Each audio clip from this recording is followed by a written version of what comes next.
वंदे मातरम। मैं चक्रधारी शंखनाद से प्रमोद त्यागी।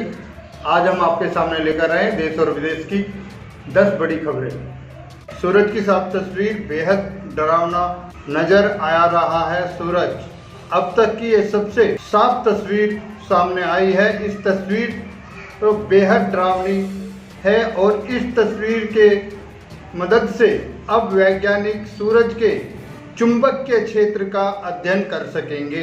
भारत के पास ऐसा ब्रह्मास्त्र है, दुश्मन के एयर सिस्टम को भनक भी नहीं लगेगी, वो अपना काम करके आ जाएगा। भारत ने हाइपरसोनिक मिसाइल तकनीक के क्षेत्र में बड़ी छलांग लगाई है। अमेरिका, रूस और चीन के बाद भारत ऐसा चौथा देश बन गया है जिसके पास ये मिसाइल है। इन्हें मौत भी जुदा नहीं कर सकी। पति पत्नी के गुजर जाने के बाद पति ने भी दम तोड़ा। एक और जहां लोग बाग जिंदगी भर का साथ निभाने के किस्से अखबार में भी कुछ ही समय के बाद अलग हो जाते हैं, वहीं एक कपल जोड़ी ऐसी भी मिली जिसे मौत तक ज्यादा दिन तक जुदा नहीं रख सकी। पति ने भी सदा सुहागन लिखकर दम तोड़ दिया। एक जमाने में रेखा और जितेंद्र की फिल्म सदा सुहागन ने सबको उन कपल प्रेम का बहुत लाइक किया और इस फिल्म को कपल जोड़ियों ने बहुत देखा, जिससे जितेंद्र और रेखा की बहुत सराहना की गई। पर एक कपल जोड़ी की सूत्रों की रिपोर्ट मिली है कि उन दोनों का प्यार इतना गहरा था कि एक साथ ही दोनों ने जान दे दी। काल भी उनके प्यार को अलग नहीं कर पाया। ये सच्चाई फेसबुक और ट्विटर पर बहुत वायरल हो रही है और सबको इमोशनल कर रही है।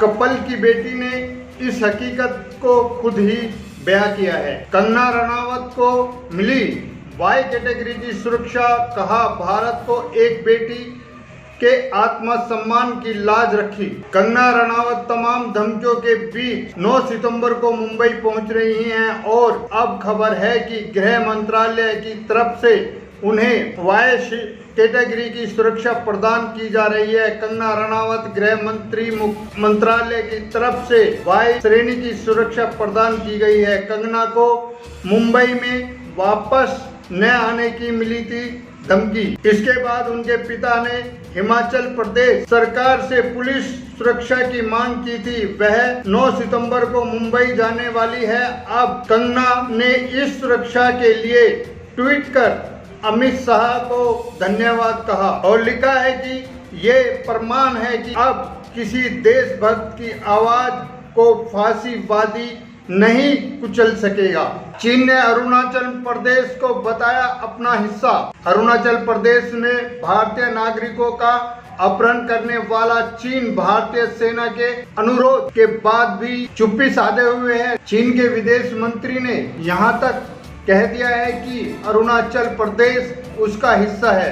भारत के अरुणाचल प्रदेश से 5 भारतीय युवकों का अपहरण करने वाला चीन अब दादागिरी पर उतारू हो गया है। चीन के विदेश मंत्रालय के प्रवक्ता से जब इन युवकों के बारे में पूछा गया तो उन्होंने कोई जानकारी नहीं दी। चीनी प्रवक्ता ने कहा कि अरुणाचल प्रदेश चीन का हिस्सा है और यह उसका साउथ चीन का हिस्सा है और यह उसका साउथ तिब्बत इलाका है।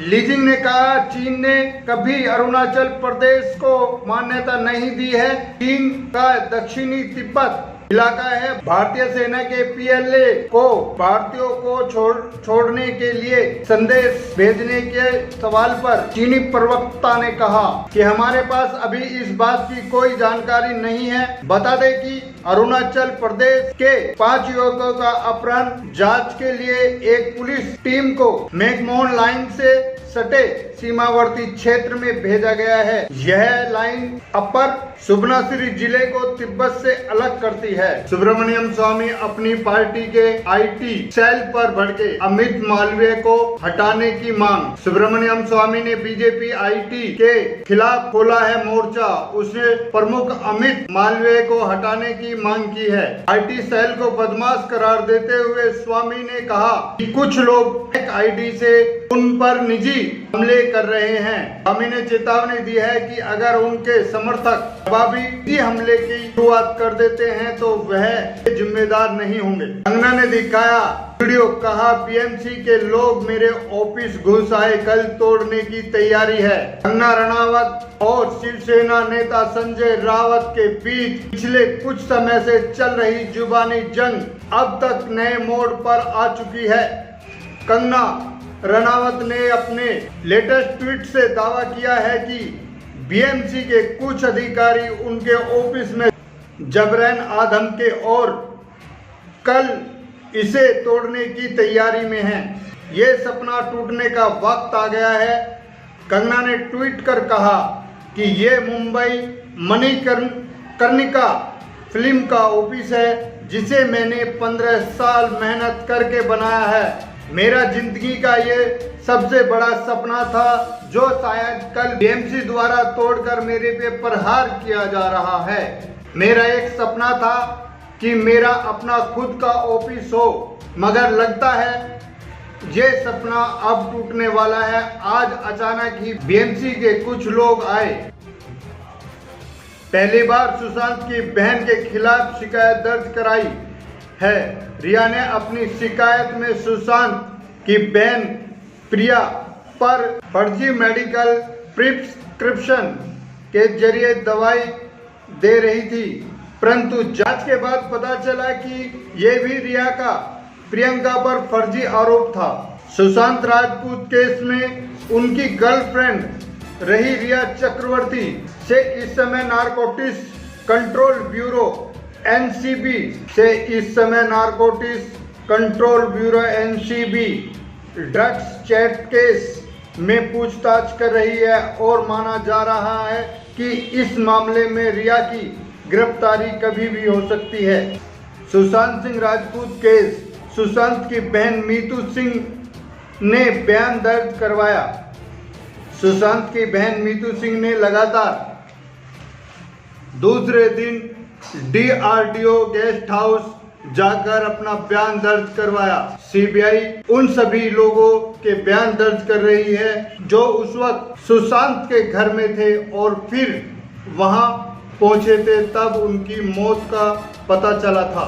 कांग्रेस का मिशन यूपी 2022 चिट्ठीबाज नेताओं पर गाज, नितिन प्रसाद और राज बब्बर को कमेटी से बाहर किया। यूपी में विधानसभा चुनाव 2022 को ध्यान में रखते हुए कांग्रेस की कोर कमेटी ने घोषणा की है कि कोर कमेटी के पूर्व सांसद जितिन प्रसाद और यूपी के कांग्रेस के पूर्व कमेटी अध्यक्ष राज बब्बर को नहीं किया गया शामिल। दोनों नेता उन 23 वर्षीय कांग्रेसियों में शामिल हैं जिन्होंने नेतृत्व के मुद्दे पर पिछले दोनों पार्टी की अंतरिम अध्यक्षता सोनिया गांधी को पत्र लिखा था। आज बस इतना ही। हमारे चैनल को सब्सक्राइब कीजिए, लाइक कीजिए, शेयर कीजिए, बेल आइकन दबाना ना भूलें। कमेंट में जय हिंद जरूर लिखें। वंदे मातरम। जय हिंद।